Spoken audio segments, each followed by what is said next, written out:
इब्तिदा है रब्बिल जलाल के बाबरकत नाम से जो दिलों के हाल खूब जानता है। सब देखने वालों और सुनने वालों को अस्सलाम वालेकुम वरहमतुल्लाहि वबरकातुहू। हस्कोल पेट्रोलियम लिमिटेड डिफ़ॉल्टर सेगमेंट का ये शेयर है और काफ़ी टाइम से ये बहुत अच्छी मूव दिखा रहा है। तकरीबन 6.5-7 रुपये से ये चलना शुरू हुआ जब मैंने व्हाट्सएप ग्रुप के अंदर पेड ग्रुप के अंदर इसकी कॉल दी थी। गो के वहाँ से चला था तो 7-7.25 रुपये पे गया, फिर वापस पलटा, लेकिन फिर जब इसने रिवर्सल दिखाया तो फिर ये कैपो कैप ही इसकी पोजीशन बनी है। अभी ये थोड़ा डाउन साइड पर जा रहा है, तो अगर कोई पेड ग्रुप को ज्वाइन करना चाहता है, जो कि फ्री पब्लिक ग्रुप में भी सेम नंबर है लेकिन उसके ग्रुप अलग अलग हैं। 1000 रुपये मंथली इसकी फ़ीस है जो कि बहुत नॉमिनल है। 0308706552 पर ज्वाइन कर सकते हैं। 11 रुपये 23 पैसे पर हस्कोल क्लोज हुआ -1 रुपये 16 पैसे की डाउन साइड मूवमेंट के साथ, जो कि परसेंटेज में -9.36। दिन के अंदर 11 रुपये 15 पैसे का लो लगाया और उसी के करीब तकरीबन क्लोजिंग दी और हाई 13 रुपये 63 पैसे का।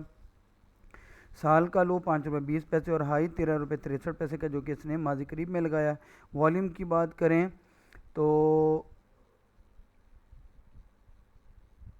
10,50,13,176 का वॉल्यूम लगा और ये सारा वॉल्यूम डेफिनेटली लगा होगा सेलिंग के हवाले से। प्रॉफिट टेकिंग हुई इसके अंदर बहुत ज़्यादा, क्योंकि 10 करोड़ का वॉल्यूम बहुत ज़्यादा है, बहुत ज़्यादा वॉल्यूम है।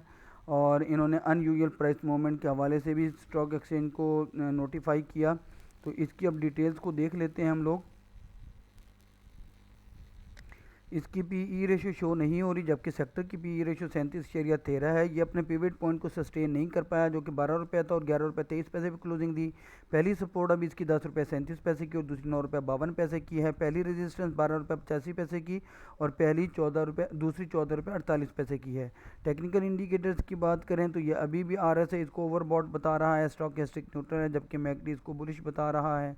तो चूंकि प्रॉफिट टेकिंग का शिकार है तो ज़रूर प्रॉफिट टेकिंग इसमें करनी चाहिए।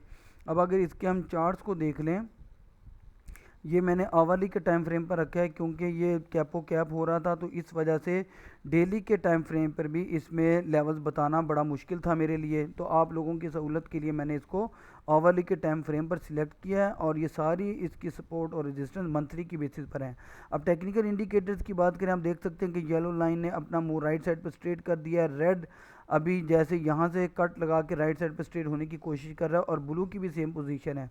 ये 14 दिन का है लाइन, ये 21 दिन की और ब्लू वाली 35 दिन की। अब इसी सिनेरियो में अगर आप देखें तो इसने मंथली, वीकली और डेली के चैनल के टॉप को टेस्ट किया 13 रुपये के आसपास, और उसके बाद से आप देख सकते हैं कि कितनी ज़्यादा इसके अंदर सेलिंग आई है। गो के हिट किया इसने, लेकिन जो जुमे वाले दिन ड्रास्टिक चेंज आया था सेकंड टाइम, उसके बाद से तकरीबन बहुत सारे शेयर डाउनफॉल का शिकार हुए। अब इस सिनेरियो में आप लोग देख सकते हैं कि इसने क्लोजिंग 11 रुपये 23 पैसे भी दी है और मंथ की जो सपोर्ट थी वो 11-22 की, उसको रिस्पेक्ट किया। गो के नीचे गया है ये आवली की बेसिस पर 2 दफ़ा, लेकिन ये वापस पलट गया है। इसी सिनेरियो में इसका जो पहला सेलिंग एरिया होगा 11.32 का, फिर अगर कोई रखना चाहे 11.40 का, फिर 11 रुपये 48 पैसे का, 11.64 का, 11.80 का, और अल्टीमेट सेलिंग एरिया 11 रुपये 90 पैसे का होगा। और ये तमाम सिर्फ इस 11.40 को छोड़ के, जो कि आवरली की बेसिस पर है, बाकी तमाम पर्पल लाइन मंथ की बेसिस पर स्ट्रॉन्ग रेजिस्टेंस है। किसी एक को क्रॉस करता है तो दूसरे की तरफ गामजन होगा और उसके लिए जिस रेजिस्टेंस को भी क्रॉस करेगा उसके ऊपर सस्टेन करना, अच्छे वॉल्यूम के साथ अप साइड मूव देना और क्लोजिंग देना, तभी ये इसको अप साइड मूव की तरफ लेके जाने में कामयाब हो पाएगा। डाउन साइड की बात करें तो पहला स्टॉप लॉस 11 रुपये 9 पैसे, फिर 10 रुपये 95 पैसे, 10 रुपये 84 पैसे, 10 रुपये 71 पैसे और अल्टीमेट स्टॉप लॉस 10 रुपये 56 पैसे का कंसिडर किया जा सकता है। और ये तमाम पर्पल लाइंस भी मंथली की बेसिस पर स्ट्रॉन्ग सपोर्ट्स हैं, जो आपको मैं स्टॉप लॉस बता रहा हूँ। अगर किसी एक को भी तोड़कर सस्टेन नहीं कर पाता, दूसरे की तरफ गामजन होता है, तो और ज़्यादा नीचे की तरफ सफ़र कर सकता है।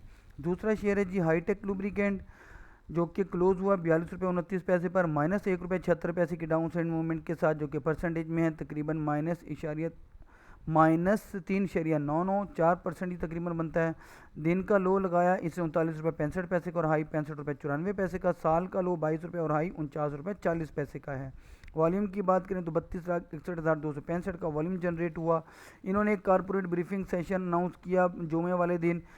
काफ़ी बड़ी रिपोर्ट है, 37 सफ़ों की है। अगर कोई इसको पढ़ के अपने मतलब का डाटा अखज़ करना चाहता है तो कर सकता है। मैंने आप लोगों के लिए जो इनकी फाइनेंशियल पोजीशन है सिर्फ उसको सामने रखा है। अब आप देखें इनका नेट रेवेन्यू तो 2,43,17,223 है, लेकिन इसके साथ आपको ये दो सिफरें भी ऐड करनी है तो करोड़ 10 करोड़ अरब 10 अरब यानी 24 अरब 31 करोड़, और ये वाला जो था ये 15 अरब था। रेवेन्यू तो इनका बढ़ा है, लेकिन अब कॉस्ट ऑफ सेल्स देखें वो इनकी डाउन हुई हैं। मतलब पिछली दफ़ा इनकी जो कॉस्ट ऑफ सेल्स थी वो कम थी, इस दफ़ा जो कॉस्ट ऑफ सेल्स है वो इनकी बहुत ज़्यादा बढ़ गई है, तभी ये माइनस में है। इसी तरह से इनका जो ग्रॉस प्रॉफिट है वो पिछली दफ़ा ज़्यादा था, जबकि इस दफ़ा कम है, -3 है। फिर इनके एडमिनिस्ट्रेटिव एक्सपेंसिव में माइनस में है। डिस्ट्रीब्यूशन कॉस्ट इनकी थोड़ी सी कम हुई है। बाकी अगर आप देखें ये EBI TDA ये भी माइनस में है। फिर अदर एक्सपेंसेस भी इनके थोड़े से कम हुए हैं, बेहतर हैं पहले की निस्बत। और फाइनेंशियल कॉस्ट इनकी जो है वो माइनस में है, यानी बढ़ी है।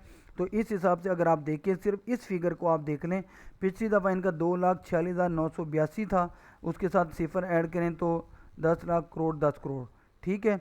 और इसी तरीके से इस दफ़ा इनका जो प्रॉफिट या लॉस, अगर प्रॉफिट को कंसिडर करें तब कम हुआ है, लॉस को कंसिडर करें तो लॉस कम हुआ है। जिस तरह भी अगर आप इसको देखना चाहें, लेकिन अगर आप फिगर्स को देखें तो 2,46,982 था और इस दफ़ा 1,37,377 है, तो मतलब ये डाउन साइड पर हैं मेरे हिसाब से। अगर मैं गलत हूँ तो जो भी अक्ल और फहम रखने वाले लोग हैं या जो इन चीज़ों में काम करते हैं, क्योंकि मैं फाइनेंस का बंदा नहीं हूँ, तो मुझे गाइड कर दीजिएगा और उसके लिए मैं माज़रत भी चाहूँगा। लेकिन अगर आप इनका ये एनालिसिस देखें 2023 के में लॉस प्रॉफिट आफ्टर टैक्सेशन वो इनका थोड़ा ज़्यादा था और इस दफ़ा थोड़ा कम है, लेकिन है सही। जबकि पहले इनका जो था ये पता नहीं किस टाइम का इनका है ग्रॉस और प्रॉफिट, उस वक्त इनका ये बराबर बराबर ही चल रहा था। अच्छा जी, अब अगर हम इसको ये ग्रॉस प्रॉफिट है, सॉरी, ये ग्रॉस प्रॉफिट के बार्स हैं, ये फिर EBI TDA के हैं, ये भी EBI T के हैं, ये टैक्सेशन के हवाले से है, ठीक है। उसके बाद कंसोलिडेटेड सेगमेंट जो परफॉर्मेंस है वो लुब्रिकेंट, पेट्रोलियम प्रोडक्ट्स और पॉलीमर के हवाले से, तो वो ये इन्होंने डाटा शेयर किया हुआ है। इन दोनों की यहाँ पर डैश डैश दे रहे हैं, जबकि लेवी एंड टैक्सेशन इनका ये है और उसके हवाले से फिर लॉस इनका ये आ रहा है, ठीक है, लॉस या प्रॉफिट। उसके बाद अब कंसोलिडेटेड सेगमेंट परफॉर्मेंस को देखें तो वो थोड़ी थोड़ी कम हो रही हैं। टैक्सेशन की बात करूँ, इन चीज़ों की मैं बात नहीं कर रहा। और ग्रॉस प्रॉफिट अगर आप देखें तो फिर इनका लुब्रिकेंट का जो है ना वो ग्रॉस प्रॉफिट ज़्यादा है, क्योंकि काम ज़्यादातर ये लुब्रिकेंट में करते हैं, जिक के जो लुब्रिकेंट के नाम से ये बनाते हैं, और ये अनकंसोलिडेटेड है। इसके अंदर इनका जो लॉस प्रॉफिट है वो पिछले साल की निस्बत बढ़ा है। और अब अगर इसको देखें, इसमें भी इन्होंने इसी तरह इसको शो किया है। तो मेरे हिसाब से ये चूँकि डाउन साइड पर इनकी परफॉर्मेंस आई है, तो इसलिए फिर अब इसके अंदर थोड़ा सा मैं समझता हूँ कि एहतियात करनी चाहिए। इसकी अगर PE रेशो को देखें तो 18.96 है, जो कि सेक्टर की PE रेशो 37.13 से काफ़ी कम है। ये अपने पिवट पॉइंट 42 रुपये 63 पैसे से नीचे 42 रुपये 29 पैसे पर क्लोज हुआ। पहली सपोर्ट 39 रुपये 32 पैसे की और दूसरी 36 रुपये 34 पैसे की है। पहली रेजिस्टेंस 45 रुपये 61 पैसे की और दूसरी 48 रुपये 92 पैसे की है। टेक्निकल इंडिकेटर्स के मुताबिक RSI स्टॉकेस्टिक न्यूट्रल है, जबकि मैकडी इसको बुलिश बता रहा है। इनसाइडर ट्रांजैक्शन की बात करें तो फिलहाल इसमें कुछ नहीं है। अब अगर इसके चार्ट्स को देखें तो उसमें जो इंडिकेटर है येलो, रेड और ब्लू, ये येलो और रेड तो डाउन साइड पर, राइट साइड पर सॉरी, स्ट्रेट होने की जैसे कोशिश कर रहे हैं, और ब्लू की भी पोजीशन ऐसी लग रही है। और दूसरी साइड पर अगर आप देखें तो इसने वीकली के चैनल के टॉप को टेस्ट किया 49-27 पर 22 नवंबर को, मतलब लास्ट वर्किंग डे पर, और उसके बाद आप लोग देख सकते हैं, सॉरी ये 21 की कैंडल थी, फिर उसके बाद 22 में भी ये प्रॉफिट टेकिंग का शिकार रहा, और इसने 22 के दिन भी 40 रुपये 4 पैसे की मंथ की सपोर्ट को तोड़ने की कोशिश की, लेकिन फिर वापस पलटकर 42.29 पर इसकी क्लोजिंग आई। अब इस सिनेरियो में इसका पहला स्टॉप लॉस 42 रुपये 4 पैसे का, 41.72 का, 41.73 का, 40.92 का और 40 रुपये 53 पैसे का, ये सारी रेड लाइंस वीकली की बेसिस पर स्ट्रॉन्ग सपोर्ट्स हैं। किसी एक को तोड़ता है तो फिर फाइनली ये 40 रुपये 4 पैसे की जो मंथ की सपोर्ट है, जिसको ये तोड़ कर नीचे गया था और वापस पलट गया, इसको कंसिडर किया जा सकता है। अप साइड मूव की बात करें तो पहला सेलिंग एरिया 42 रुपये 49 पैसे का, फिर 43 रुपये 1 पैसे का, फिर 43 रुपये 36 पैसे की मंथ की स्ट्रॉन्ग रेजिस्टेंस। इसको अगर क्रॉस करने में और हेल्दी वॉल्यूम के साथ क्लोजिंग देने में और सस्टेन करने में कामयाब हो जाता है, तभी 43 रुपये 71 पैसे, 44 रुपये 4 पैसे और 44 रुपये 34 पैसे की वीकली की रेजिस्टेंस को क्रॉस करने में कामयाब हो पाएगा। आप लोगों से दरख्वास्त है मेरी हौसला अफजाई के लिए मेरी वीडियो को लाइक करें, दोस्तों के साथ शेयर करना मत भूलें, चैनल को सब्सक्राइब करके बेल आइकन के बटन को ज़रूर प्रेस कीजिएगा ताकि हर आने वाली नई वीडियो आप लोगों तक बर वक्त पहुंचती रहे। आखिर में मुझे नाचीज़ को अपनी कीमती दुआओं के तो ज़रूर शामिल रखिएगा। अल्लाह हाफिज़।